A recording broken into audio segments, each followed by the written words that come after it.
Trabajaremos nuestros músculos maceteros. Trabajaremos nuestros músculos maceteros. Para esto primero empujamos nuestros músculos maceteros para sacar desde dentro, para trabajar mejor. Y con unos movimientos cortos, raspadores, nos vamos a raspar el músculo, abrir, desmigar todo el músculo desde arriba hacia abajo con unos movimientos muy cortitos.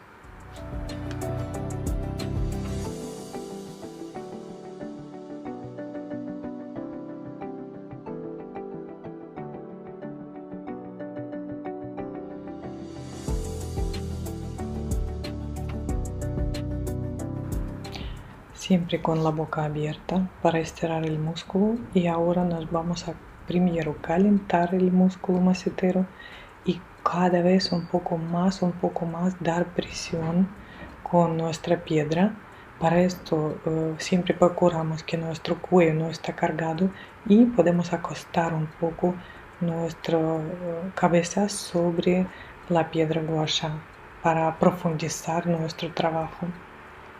Y ahora subimos desde debajo del maxilar, de la mandíbula, de la línea de la mandíbula superior, y subimos todos los tejidos, sentimos todos los tejidos, toda la grasa, todos los músculos, subimos nuestras mejillas y pómulos hacia arriba.